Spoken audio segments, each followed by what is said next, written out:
Yeah, it kind of is AI art with extra steps, except I'm using someone else's generated AI art. If you want to generate your own AI art, here are the steps. I actually had no background with AI art at all, but I trust Reddit. And they said to follow the tutorial at stablediffusionart.com, so that's just what I've been doing. They have an absolute beginner guide. Now, why are we going with Stable Diffusion? Well, Midjourney costs money now, and ChatGPT, like, has a quota, and after you reach the quota, it'll cost money, and, like, pretty much same for every other AI art app I can think of. So Stable Diffusion is, like, our free option, and it's free because it still uses energy, but it's, like, using your computer's chip. What we're gonna do is, like, download something onto our computer, and we'll run it, like, locally on our computer. By the way, the chip I have is the MacBook M3, so I'm going to follow the tutorial from downloading it on Mac. And the graphical user interface I'll use is Automatic 1111. I would love to get into Comfy UI because, like, it looks really cool. From what I can see, they have, like, these nodes and stuff, and you can kind of fix small parts of the image you want to change. Let's start small, and I'm just following, like, these instructions on Mac for now. Okay, so we are copying this command and, like, pasting it in our terminal. This is taking a while. Okay, yeah, that worked. We have example usage. Next we have to install some packages.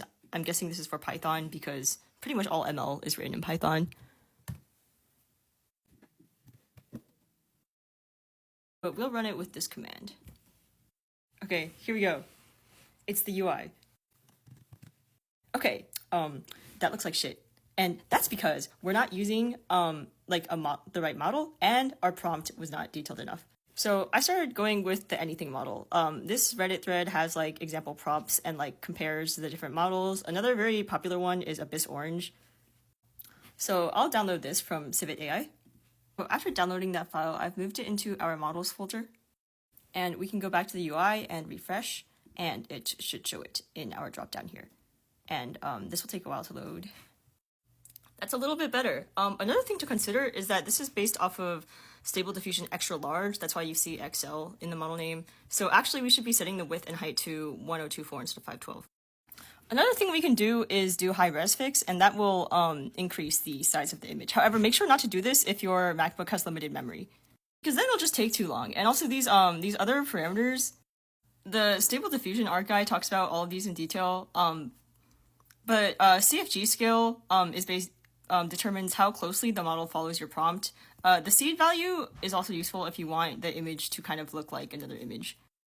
Last thing, on the model pages, they have some examples, and if you click on the example, they'll have the prompt, and also the negative prompt, which is what you don't want in the image.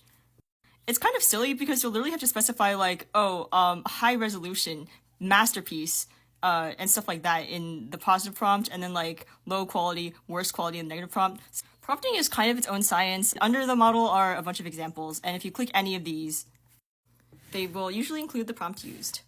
I think the next thing that I would try to learn would be Comfy UI and then like in painting. This was very interesting though.